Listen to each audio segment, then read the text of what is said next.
Hello বন্ধুরা, welcome back to my channel Sangeeta স্পিস। আজকে সকালবেলা থেকে আমাদের এখানে খুব বৃষ্টি হচ্ছে, তাই খিচুড়ি তৈরি করেছিলাম, সেটাই আপনাদের সাথে শেয়ার করছি। রেসিপিটার জন্য সমপরিমাণে মুগ ডাল ও আতপ চাল নিয়ে নিয়েছি। চলুন এবার রেসিপিটা দেখে নেওয়া যাক। একটা পাত্রে মুগ ডালটা ভাজার জন্য দিয়ে দিলাম। মুগ ডালটাকে অনবরত নেড়েচেড়ে কালার চেঞ্জ হওয়া পর্যন্ত ভেজে নিয়েছি। খুব কড়া ভাজা হওয়ার আগেই সেটা নামিয়ে নিয়েছি। পাত্রতে পরিমাণ মতো সর্ষের তেল দিয়ে দিলাম। ফোড়নে দিয়ে দিলাম তেজপাতা, শুকনো লঙ্কা ও পরিমাণ মতো গোটা জিরে। এবার ভেজে রাখা ডালটা দিয়ে দিলাম।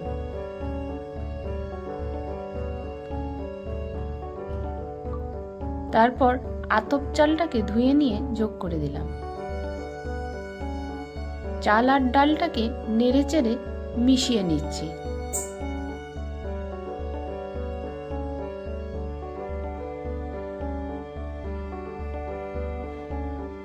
বন্ধুরা, আমাকে সাপোর্ট করার জন্য আমার চ্যানেলটাকে সাবস্ক্রাইব করার অনুরোধ রইল।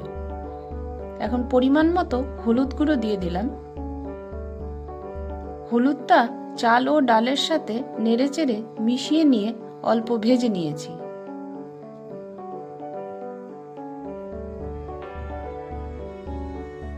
তারপর পরিমাণ মতো গরম জল দিয়ে দিলাম। স্বাদ মতো নুন দিয়ে দিলাম।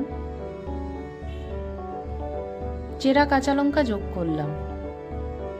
এবার রঙের জন্য কাশ্মীরি লঙ্কার গুঁড়ো দিয়ে দিলাম।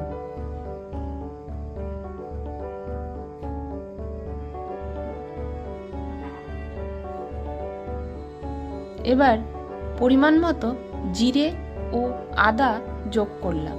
আমি এখানে 1 ইঞ্চি মতো আদা গ্রেট করে নিয়েছি। তারপর চাল ও ডালটা সেদ্ধ হয়ে যাওয়ার পর পরিমাণ মতো চিনি দিয়ে দিলাম। এবার সব কিছু নেড়েচেড়ে মিশিয়ে নিয়ে আরও 5 থেকে 7 মিনিট লো ফ্লেমে রান্না করে নিলেই তৈরি হয়ে গেল খিচুড়ি। ভিডিওটা যদি ভালো লেগে থাকে লাইক কমেন্ট করবেন। আজকে আসি, টাটা।